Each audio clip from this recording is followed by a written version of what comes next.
Body of the girl जिसके मुंह में खून था, शरीर में कोई कपड़ा नहीं था, पैर दोनों राइट एंगल में मिला गया।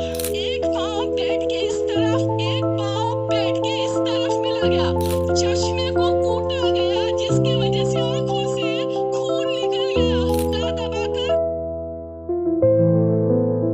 इंडिया के कोलकाता शहर में 9 अगस्त 2024 की सुबह एक ऐसी खबर चल कर आती है जिस खबर को सुनकर बड़े से बड़े इंसान की रूह तक कांप जाए, और इस खबर ने पूरे इंडिया को हिला कर रख दिया। ये खबर थी एक 31 ईयर्स ओल्ड महिला डॉक्टर की। ये महिला doctor RG Kar medical college and hospital Kolkata में अपनी ट्रेनिंग कर रही थी। हॉस्पिटल जैसे सुरक्षित स्थान पर भी इस महिला डॉक्टर का रेप होना और उसके बाद इसका मर्डर होना एक बहुत बड़ी खबर थी। और इस केस का खुलासा तब हुआ जब उस डॉक्टर की बॉडी का पोस्टमार्टम हुआ, और जो रिपोर्ट सामने आई उसने सारी इंडिया को भी हिला दिया, क्योंकि ये मामला सिर्फ एक मर्डर का नहीं था बल्कि इससे भी कई ज्यादा खौफनाक रिपोर्ट आई। इस रिपोर्ट में ये बात निकल कर सामने आई कि उनकी हत्या गला खोद कर की गई थी, और इतनी जोर से की गई थी कि उनके गले में उपस्थित थायराइड कार्टिलेज भी टूट गया था। इस हत्या के पहले डॉक्टर ने बहुत सारी कोशिश की थी अपनी जान बचाने के लिए, और इस बात का सबूत उनकी बॉडी को देखकर पता चलता है, क्योंकि उनकी बॉडी पर बहुत सारे घाव के निशान पाए गए थे। और बात यहीं तक सामने नहीं आई,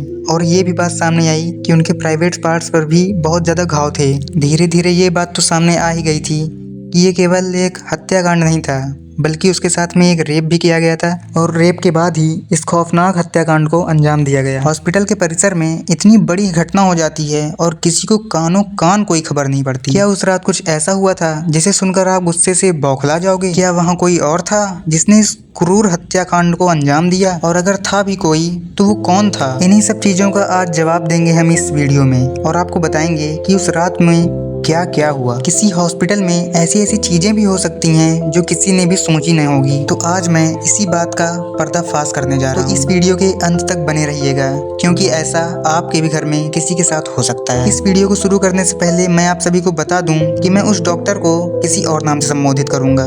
मैं उन्हें श्रेया नाम से संबोधित करूंगा, और ये उनका रियल नेम नहीं है। तो श्रेया एक जूनियर डॉक्टर है जो RG Kar medical college and hospital में अपनी ट्रेनिंग ले रही थी, और वो 8 अगस्त 2024 की रात को अपनी एक काम कर रही थी, और वो दिन की ही तरह रात में उसकी शिफ्ट चल रही थी, और वह सिर्फ अपनी जॉब कर रही होती है। और तभी रात के 11 बजे उन्हें अपनी मम्मी का फोन आता है, जैसे कि हर रोज आता था, क्योंकि पेरेंट्स को तो अपने बच्चों की चिंता हमेशा ही होती है। श्रुति की मम्मी ने बस उनसे यही पूछा कि क्या तुमने खाना खा लिया और तुम्हारी तबीयत वगैरह ठीक है कि नहीं, जिसके रिप्लाई में श्रेया कहती है कि उसकी तबीयत बिल्कुल ठीक है और वो अभी कुछ पेशेंट को देखने जा रही है, जिसके बाद वो बैठकर अपना खाना खाएगी। अपनी मदर से बात करने के बाद श्रुति पेशेंट को देखने के लिए राउंड पर निकल जाती है। सारे पेशेंट्स को देखने में और अपना काम खत्म करने में श्रुति को लगभग 2 बज जाते हैं, वो भी रात के। इसके बाद वो अपनी कलीग्स के साथ जाकर हॉस्पिटल की कैंटीन में ही बैठ जाती है, जहाँ पर ये सब अपना खाना भी खाते हैं और साथ ही साथ बातें भी करते हैं। खाना खाते खाते और बातें करते करते सुबह के 3 बज जाते हैं, और इस वक्त श्रेया थोड़ी थकान सी फील कर रही होती है।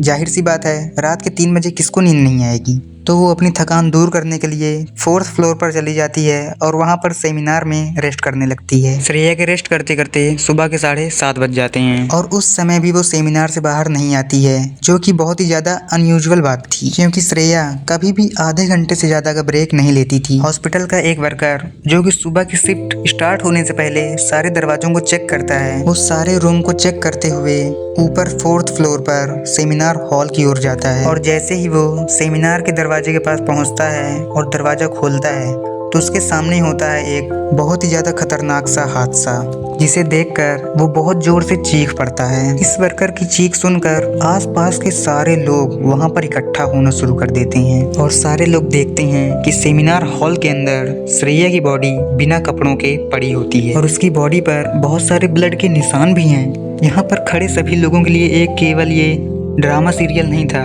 खासकर महिला वर्कर्स के लिए, क्योंकि उन्होंने पहली बार अपनी आंखों के सामने ऐसा नज़ारा देखा था। उसके बाद सारे वर्कर्स एक स्ट्रेचर लाते हैं और उस पर श्रेया की बॉडी को रखकर उसे हॉस्पिटल के रूम में ले जाते हैं, और डॉक्टर्स भी उसकी मदद के लिए इमरजेंसी रूम में जाते हैं और बहुत ज़्यादा परिश्रम करते हैं, लेकिन एट द एंड ऐसा कुछ भी नहीं होता और वो अपना दम तोड़ देती है। हॉस्पिटल में कुछ ऐसे भी लोग थे जो इस रेप और मर्डर केस को एक नॉर्मल केस की तरह दिखाने की कोशिश कर रहे थे, क्योंकि इससे उनके हॉस्पिटल का नाम बच जाता। लेकिन उसके बाद जब पोस्टमार्टम की रिपोर्ट आती है तो सारा दूध का दूध और पानी का पानी हो जाता है। और इस रिपोर्ट से ये पता चल जाता है कि श्रेया के साथ किसी ने जबरदस्ती करने की कोशिश की थी। और जब श्रेया उस इंसान से अपने आप को बचाने लगी तो उस इंसान ने उसका गला घोंट दिया। इवन उस इंसान ने श्रेया को बहुत जोर से मारा भी और लास्ट में उसका रेप भी कर दिया। इतने सारे प्रूफ मिलने के बाद ये केस सीधे पुलिस को हैंडओवर कर दिया जाता है और पुलिस वाले इस क्रिमिनल को पकड़ने में लग जाते हैं। सबसे पहले पुलिस उस स्थान पे ही जाकर छानबीन करती है जहाँ पर ये केस हुआ था।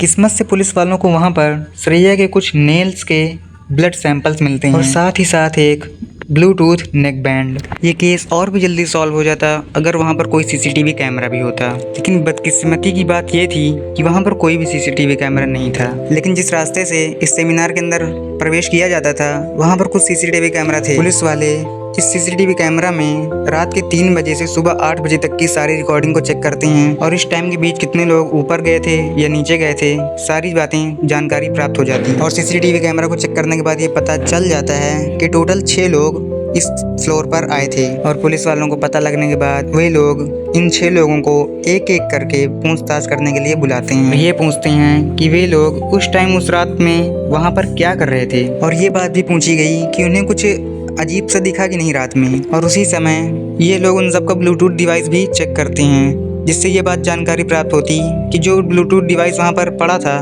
वो किसका था। क्योंकि आपको तो पता ही होगा कि एक बार जो डिवाइस ब्लूटूथ से कनेक्ट हो जाता है वो तुरंत उसको ऑन करते ही अपने आप ही कनेक्ट हो जाता है। और फाइनली पुलिस वालों की ये ट्रिक भी काम में आती है क्योंकि ये ब्लूटूथ नेक बैंड 6 लोगों में से एक के मोबाइल में कनेक्ट हो जाता है। उस लड़के का नाम था संजय रॉय जो कि एक सिविल वॉलंटियर था। सिविल वॉलंटियर वो लोग होते हैं जो पुलिस के अंडर में काम करते हैं और उनकी मदद करते हैं। आपने बहुत सारी भीड़ भाड़ वाली जगह पर और बहुत सारी त्योहारों पर एक ब्लू जर्सी पहनकर पुलिस वाले को खड़े होते हुए देखा होगा। और इन पुलिस वालों का सिर्फ यही काम होता है कि विदाउट रीजन कहीं पर भी ज़्यादा भीड़ इकट्ठा ना हो। तो अब पुलिस वालों को उनका पहला कातिल मिल चुका था जिससे वे सब और भी ज़्यादा गुस्से से संजय रॉय से पूछताछ करने लगते हैं। लेकिन संजय बहुत ही ज़्यादा नशे की हालत में था और इसलिए वह पुलिस वालों की किसी भी बात का जवाब नहीं दे रहा था। और इसके बाद वो संजय का फ़ोन भी चेक करते हैं जिसमें भर भर के अश्लील कंटेंट मिलते हैं जिसके कारण पुलिस वालों का शक यकीन में बदल जाता है कि संजय रॉय ने ही ये कत्ल को अंजाम दिया था। और इसके बाद पुलिस वाले संजय रॉय को बहुत ही ज़्यादा डराने लगते हैं और लास्ट में डर कर वो ये कबूल कर ही लेता है कि उसी ने श्रेया को मारा है और उसका रेप किया है। और ये पता लगते ही कुछ पुलिस वाले प्रूफ को कलेक्ट करने संजय रॉय के घर जाते हैं और उसके घर पर उन्हें एक शू मिलता है जिस पर बहुत ही ज्यादा खून के धब्बे थे। इसके खून के सैंपल्स पुलिस वाले कलेक्ट कर लेते हैं और उसके घर की और भी ज्यादा तलाशी करने के बाद उन्हें पता चलता है कि वहाँ पर बहुत सारे कपड़े सूख रहे होते हैं और ये सब वही कपड़े थे जिसे पिछली रात को संजय ने पहना हुआ था। और ये सब कैमरे में कैप्चर हो गया था जिससे जाहिर था कि संजय प्रूफ को मिटाने की भी कोशिश कर रहा था। और जब बाद में शूज पर लगे हुए खून के सैंपल्स को जांच की गई थी तो वो भी श्रेया के खून से मैच हुए और ये एक सॉलिड प्रूफ प्राप्त हो जाता है। और बहुत सारे गुनाह और सबूत को मिलाकर पुलिस वालों को ये पता चल जाता है कि रात को 11 बजे संजय रॉय अस्पताल में प्रवेश किया था और उस समय वह बहुत ही ज़्यादा नशे की हालत में था। संजय ज़्यादातर रात में शिफ्ट किया करता था तो उसे यहाँ की बहुत सारी नॉलेज भी थी और उसे ये भी पता था कि कैमरा कहाँ पर है और कहाँ पर नहीं है। तो इसलिए वो आराम से जाकर 4th फ्लोर में बैठ जाता है क्योंकि वो नहीं चाहता था कि उसे बहुत ही ज़्यादा नशे की हालत में कोई देखे, वरना वो अपनी जॉब से हाथ भी धो सकता था। 4th फ्लोर पर आते ही वो अपने आराम से सो जाता है और जब तक उसकी आँख खुलती है तो सुबह के 3 बज जाते हैं। और तभी उसकी नज़र श्रेया पर पड़ती है जो कि आराम करने सेमिनार हॉल में जा रही होती है और तभी उसे देखकर संजय के भाव बिगड़ जाते हैं और वो अस्पताल के चक्कर लगाने लगता है कि यह देखने के लिए कि कोई आ तो नहीं रहा है। और जब उसे पता चल जाता है कि यहाँ पर कोई नहीं है तो 4 बजे वो सेमिनार हॉल में इंटर करता है और उसके बाद 4:45 पर वो बाहर आता है। और इस 45 मिनट में संजय रॉय ने श्रेया के साथ क्या क्या दरिंदगी की होगी